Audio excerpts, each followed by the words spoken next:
Mais c'est écrit dans la parole de Dieu qu'on ne touche pas les oins de Dieu. Quand on dit qu'on ne touche pas parce que c'est dangereux.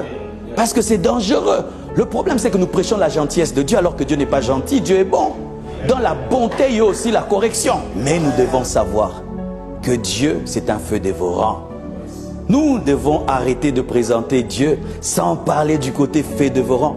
C'est pourquoi nous avons des sérieux problèmes. Vous savez que dans l'église primitive, il y avait des gens qui mouraient, des gens qui tombaient malades, qui étaient infirmes à cause de la Sainte Seine.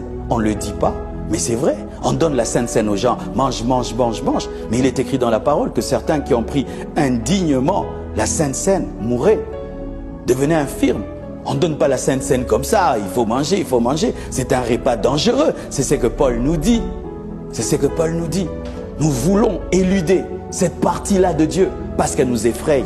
Mais c'est Dieu, c'est Dieu, c'est Dieu, c'est Dieu, c'est Dieu. On le sert avec crainte et tremblement. Dieu, on le sert avec crainte et tremblement. Crainte et tremblement, crainte et tremblement, crainte et tremblement. Lorsque tu sers à côté d'un homme de Dieu, eh ben, c'est pas ton ami. Il faut faire très attention.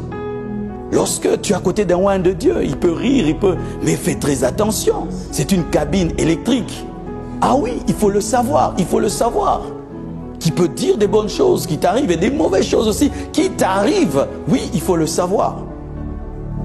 Si les églises francophones se divisent facilement, il y a des rébellions facilement, c'est parce qu'il n'y a pas l'autorité spirituelle.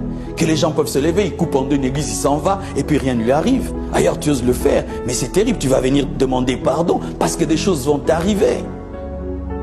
Ainsi, il faut le faire par le Saint-Esprit. J'aimerais donner ce détail. Je suis contre ceux qui deviennent des maudisseurs. Pour tout, je te maudis, non. La Bible dit, bénissez, ne maudissez pas. En général, le chrétien bénit et ne maudit pas. Même quand on lui fait le mal, Père, pardonne-leur, car ils ne savent pas ce qu'ils font. En général, c'est ça. Mais, conduit par l'Esprit, si Dieu te dit que pour ce cas-ci, pour manifester ma puissance, tu dois opérer dans le jugement, tu dois obéir à Dieu. Parce que Dieu sait comment il opère et comment ses voies et ses plans peuvent s'accomplir. Nous ne sommes que des hommes. Alors si Dieu me dit d'opérer dans le jugement, je refuse, j'ai péché. Et si Dieu me dit d'opérer dans la miséricorde, je refuse, j'ai péché. C'est là que vous voyez le problème de Moïse. En toutes choses, mais en général, le chrétien bénit, il ne maudit pas. Mais s'il est conduit par l'Esprit, de manière exceptionnelle, nous voyons Paul qui a dit « Ne maudissez pas, bénissez », lui-même a maudit un homme.